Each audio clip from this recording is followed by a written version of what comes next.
நான் வாக்காளரா 18 வயது பூர்த்தியான பிறகு வாக்காளரா என்னோட பேரை நான் ஆட் பண்றேன் இல்லைங்க, அதுதான் என்னோட கடமை. அதுக்கப்புறம் இந்த ஒவ்வொரு 5 வருடத்துக்கு ஒரு முறை இல்ல 10 வருடத்துக்கு ஒரு முறை இந்த ஸ்பெஷல் இன்டென்சிவ் ரிவிஷன் ஒரு சிறப்பு சீர்திருத்தமோ சிறப்பு திருத்தமோ கொண்டு ஏதோ ஒன்று சொல்லலாம், பேரு நம்ம இஷ்டத்துக்கு ஒரு பேரை வச்சுக்கலாம்.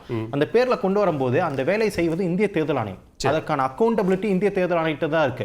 100% 18 வயதுக்கு பூர்த்தி அடைந்தவர்கள் இந்திய குடிமகனாக இருப்பின் அவர்களுக்கு வாக்களிப்பதற்கான உரிமையை இந்திய அரசியல் சாசனம் வழங்குகிறது.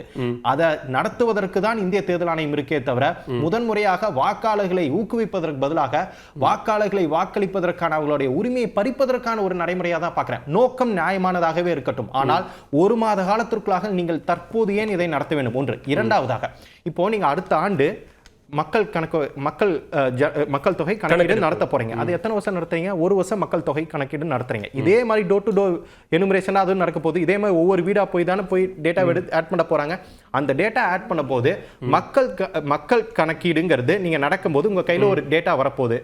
மக்கள் ஜனத்தொகை கணக்கீடு உங்க கையில இருக்கும்போது 18 வயதுக்கு மேற்பட்ட மக்கள் எத்தனை பேர் உங்க கையில இருப்பாங்க? உங்க கையில டேட்டா இருக்குல்ல, அந்த டேட்டா உங்க கையில வச்சுட்டு நீங்க சொல்ற மாதிரி இன்னைக்கு என்னங்கிறீங்க, வெறும் 5.4 கோடி 5.4 crore people தான் இருக்காங்க. நீங்க சொல்றீங்க 5.43 மக்கள் கணக்கீட்டு மக்கள் தொகை கணக்கீட்டின் போது 18 வயதுக்கு அதிகமானவர்கள் இதோட அதிகமா இருந்தாங்கன்னா அப்ப இந்த தேர்தல் ஆணையம் செய்த தவறை யார் ஏற்றுக்கொள்வா?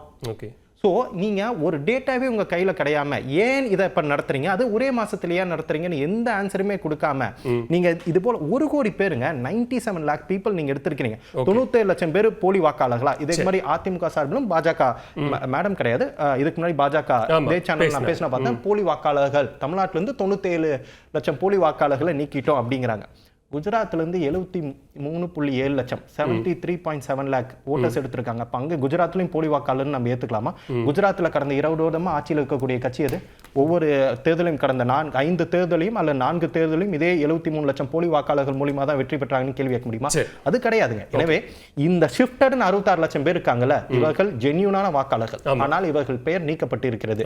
இவர்களை எப்படி மீண்டும் கொண்டு வரோம்? எனக்கு இன்னொரு பதில்னா பேசுறீங்க சொன்னாங்க, இன்னும் 1 மாச காலகட்டம் இருக்குல்ல, அதுக்குள்ள நீங்க ஃபார்ம் 6 ஃபார்ம் 9 கொடுத்து என்ரோல் பண்ணிக்கங்கிறாங்க. நான் ஏங்க என்ரோல் பண்ணணும்னு எனக்கு புரியல. நான் முன்னாடியே என்ரோல் பண்ணிட்டேன். எலெக்ஷன் கமிஷனோட ப்ராசஸ்ல எக்ஸசைஸ்ல பேர் எடுக்கிறாங்க. ப்ரூஃப் ஆஃப் பர்டன் எனக்கு ஏன் வருது? நான் தேர்தல் ஆணையத்தோட வேலை. எக்ஸாக்ட்லிங்க, இது என்னோட வேலை கிடையாது. என்னோட வேலை 18 வயது பூர்த்தி ஆனவுடன் என்னோட பெயரை இணைப்பது மட்டும்தான் என்னோட வேலை.